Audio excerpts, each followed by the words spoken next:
I kept getting loads of questions about Cambridge, about me, so I thought a Q&A video might be a good thing to pop on this channel. I'm mildly obsessed with facials. I don't know if you can tell. I think that self-care is really important, especially when you're like having a bad day, or you know, normally when you just want to treat yourself. Recognise that like for some people this might seem like a waste of money, but for me it's about looking after myself and treating myself. In relation to this, just a disclaimer, some of the things that I will be using are not vegan friendly. That is either because I purchased them before I became vegan, or they have been purchased for me, and it's my personal understanding of veganism and my personal interpretation. And to let it go to waste, it's sort of disrespectful to the animal. So yes, some of the products I will be using are not vegan, but when they run out I will be replacing them with a vegan substitute. And if you have any to recommend, please do let me know. I will be reading my questions off my laptop as I am using my phone camera to film this video. I got so many questions, so I don't know if I'm going to be able to go through them all, but I have sectioned them off into different themes. When I came up with this idea, I didn't realise that I don't really have anywhere good to film in my tiny little bathroom. So the angles might be a bit curious and it's probably gonna turn out questionably, but this is what I've decided to do. I'm sorry if this video is not entertaining or it's just like weird angles of watching me wash my face. Also, as a note, I can't wear my glasses when I do this, so enjoy me not being able to see literally anything. I'm starting with some micellar water to take off my makeup from today, and I just thought I would explain a little bit about me. So my name's Anna and I'm currently a first year student at Clare College, Cambridge, studying English literature. 19 years old, I'm a Virgo, might as well just get the whole Tinder profile out. How are you doing?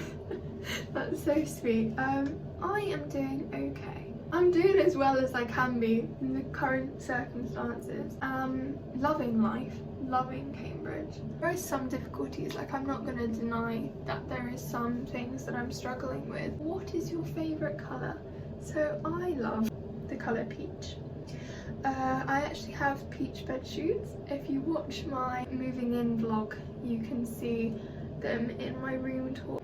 How are you finding long distance at the moment? He's at Manchester University studying computer science, and obviously I am here in Cambridge, so that's about 5 hours in between us. Another spanner was landed in the works of that today. Manchester has gone into tier 3. Opportunities for him to come and visit have been ruined basically, but like we both understand that it's for, you know, the safety and the well-being of the country. It's been maybe like just over a month since the last time I saw him.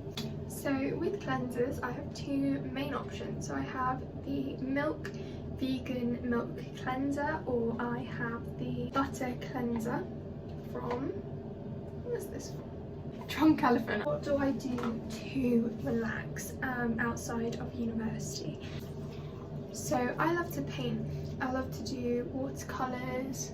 I like to do anything artsy really. I'm never really like specifically good at one thing because I just do lots of different things. I really find like the artistic process really calming. I love to read as well obviously, but like I do that every day for my degree. So the next question is, who is my favourite musician? I don't know who my like top one is, but I have a mild obsession with Phil Collins. When I say mild, I mean I love them. I also really like the 1975, basic, I know, and Tracy Chapman. Everyone always like describes my style as like dad rock. The first question is, how would you recommend transitioning to veganism? So personally, I transitioned to being a vegetarian to take steps for medical reasons, then ended up having to be dairy free. So I then was just like, well, I might as well be a vegan because I already have all of these ethical things surrounding being a vegetarian. Advice to switching to veganism would be, number one, to take slow steps. It can be really difficult just to go all cold turkey. From that, I would also recommend, like, while taking those slow steps, finding some recipes that you really love and that you know you can fall back on every week, because you are transitioning to a new diet and your food patterns will change. Would I consider myself an activist? I don't think I do enough activism to call myself an activist. However, I would say that, like, I do have the mentality of activism. Like, I would say I'm a feminist activist. Why are you a vegan? So I am a vegan for many reasons. The first of all is health, and then obviously I'm in it for the environmental reasons and for the animal welfare reasons. So personally, I think there's so many reasons to be a vegan and they just outweigh the reasons not to be. What is my favourite meal? So my favourite thing to cook at the moment is a vegan chili. It was my friend Emily's recipe that she taught me, and if you want to check it out, it is in my previous video of what I eat in a week as a vegan. So next up, I am doing a face mask, and this leads me on to the next section of questions, which is about Cambridge, which is a huge section. You guys have so many questions about Cambridge. How are you finding life in Cambridge, especially in lockdown? So obviously lockdown has posed some issues. I'm quite lucky in that Cambridge is not like Manchester, for example. Like, our cases here are quite low. Like, I'm happy in the amount that I've been allowed to do. I actually got a freshers week, I actually got to do matriculation and things. So like, I can't complain. So I'm happy. It's the threat of being put in quarantine that is really scary, and yeah, it's not fun. I like the whole asymptomatic test situation we've got going on here. The university really want to look after us, basically. Have you joined any societies? I have joined the Veganism Society, Cambridge University Musical Society, otherwise known as CUMPS, because I am doing set design for a show. But outside of that, no, I've not really joined any societies. It's quite difficult at the moment with COVID and everything being online, and the only ones that are really running in person are the sports society. Oh my god, I look so great. I'm literally going to get this for most of the video. How are you coping with the essays? The way that the course is structured this term is that I do 3 different seminars. So I do Pratt Crit, I do Shakespeare, and I do 1830 to present. The only one I have to write essays for and have supervisions on is 1830 to present. You get to like pick whatever you want to write about. So for example, the last essay I did was on the word, or the letter I suppose, O. How do you get a good work/life balance? So I don't really think that I am the best person to ask this question to. I must say that I have found a much better balance at university than I ever did at A-level or GCSE, but I think that's because there's a lot more freedom, because you are living on your own and you get to decide what you want to do with your day. I'm quite an early bird, which is a bit different at university, not many people are,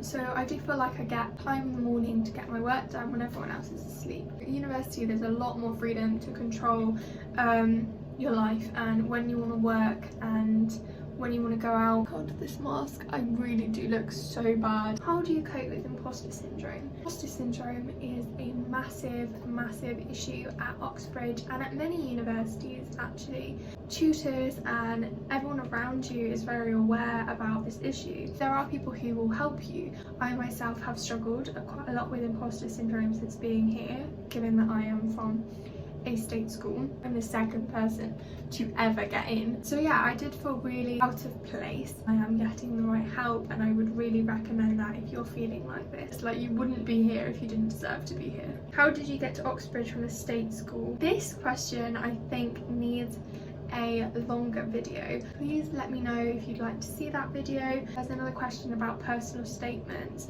so I think I'm gonna do a separate video on that because they're just too long to answer in a Q&A video. If anyone would like to see that, please just let me know. Why did you want to go to Cambridge? This is quite a difficult question and I've asked myself this a lot. So a lot of it for me was the course. At Cambridge, I had the opportunity to pick up an ASNAC paper in second year. At Cambridge, I do get to specialise a lot more than at other universities in medieval studies, which is what I am particularly interested in. Yeah, that's specifically why I chose Cambridge over Oxford. However, I applied for Cambridge mostly because I wanted to see if I could get in, which is kind of vain. I feel like when you are an intelligent person, there is a lot of pressure on you to pursue as higher education as is possible, and if you can do that and it is the right course for you, then you might as well, you know, try, because this is the sort of place that is designed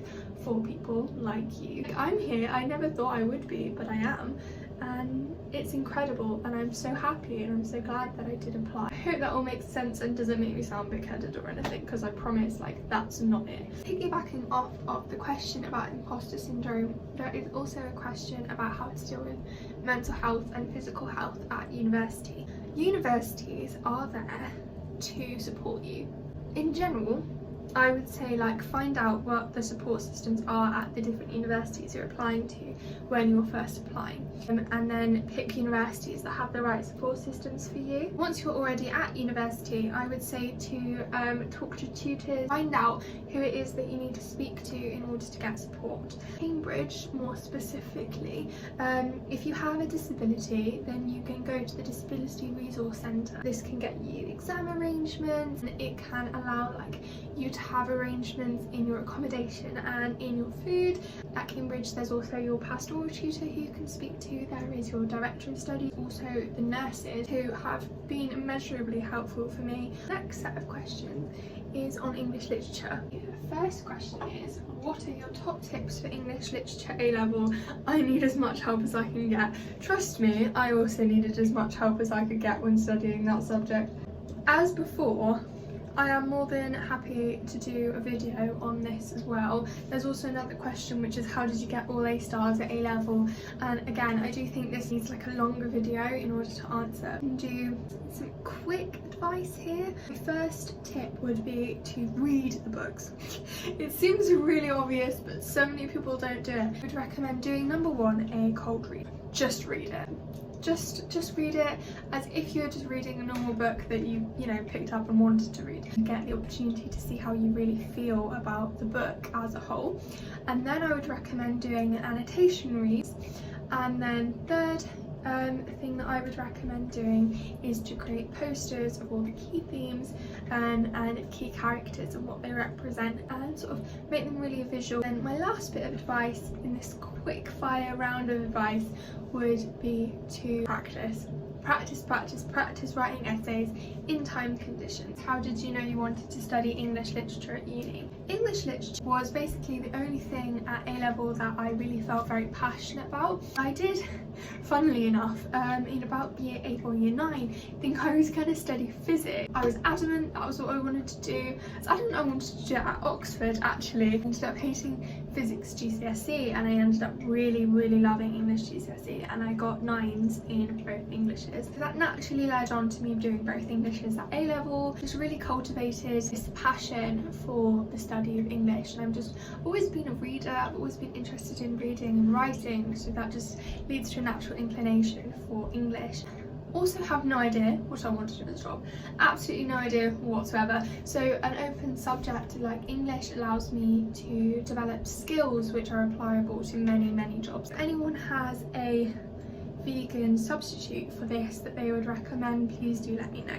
How can I get into reading? I think there's this massive idea about reading being this really intellectual activity, and of course it can be, and of course you can be really into the classics, and I mean I myself am really into medieval literature, and you can read the really highbrow literature, but that's, I'm not going to say that that's a bad thing. Of course it's not a bad thing, I'm studying English literature, but that can also be quite alienating, and it's very, you know, I don't want to say it, but it is very much like old white men. I think people can get really caught up in this idea of having to read really highbrow literature for it to be worth their time. What I would recommend is literally just find what interests you, and a lot of that is sort of like what interests you in normal life? Like, what sort of movies do you like to watch? What sort of YouTube videos do you like to watch?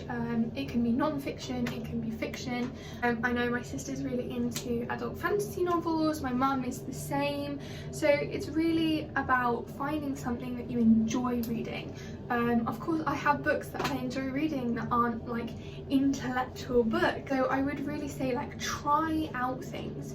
Try things that are sort of inspired by what you like in your everyday life. Try things that look appealing to you. I really hate to, like, don't judge a book by its cover. Like, I'm really into beautiful covers and I'm really drawn to books that have beautiful covers, and that's completely valid. Like, if the reason you've picked a book in a bookshop or in a library is because the cover's pretty and it inspires something in you and it makes you want to read it. I would also say, like, if you're reading something and you don't like it, you don't have to finish reading it. Like, that can sort of ruin reading for you. So I would say, like, you don't feel like you ever have to finish reading something if it's not something you're into. But on that note, I would say if you're just getting into reading, maybe go into the library so that you can try different books without it being this really big monetary expense. On that note, the next question is, what is your favourite book? That is the most difficult question. Number one, I read a lot.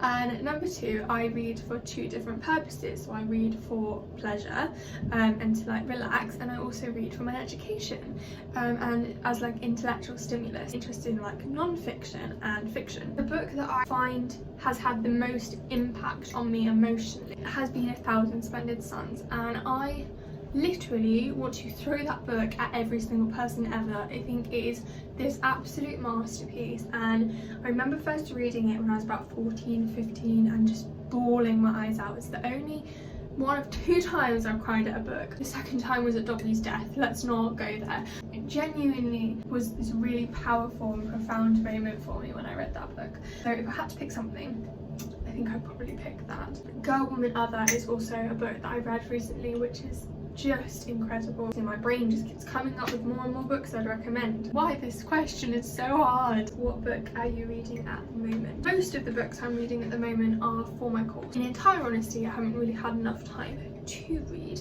anything else. However, I did just do a trip to Waterstones. These are the books that I got from Waterstones. I also did a trip to the library, and I think I got 8 books from the library, but they're more like boring course books. Women So Empowered Are Dangerous by Audre Lorde. I got The Well of Loneliness by Radcliffe Hall, which is about lesbianism in Victorian England and ideas about gender, sort of autobiographical / fictional. And then I also bought A Little History of Poetry. But the book I'm reading today, because I genuinely read so many texts in a week, the book I was reading today for my course was In Memoriam by Tennyson, and I've just been annotating it basically all day. I have a seminar on it tomorrow. I think we're probably going to cut it here. This video has probably gone on quite long. It's the end of the Q&A. I hope you have enjoyed watching this. I hope my facial wasn't too weird. I just thought it might be nice to slam the two things together. Please don't forget how important self-care is. I hope you enjoyed learning a bit about me and a lot about Cambridge. Like I've said a million times at this point, I really love making these videos and I'm more than happy to make more. Hopefully I'll figure out my angles a bit better, because this is the worst angle I could have in my bathroom, I am sure. There's nowhere I could put my camera and just be like staring at my stomach. But yeah, I hope you have enjoyed watching this video and I hope you're all doing really well. I'd love to hear any video ideas, any other questions you want answered, and if you'd like me to do the videos that I suggested in this video, please do let me know. Also, if you have any vegan low-waste swaps for my facial stuff, please do let me know, because I would love to try them out. I hope you all have a great evening and good night.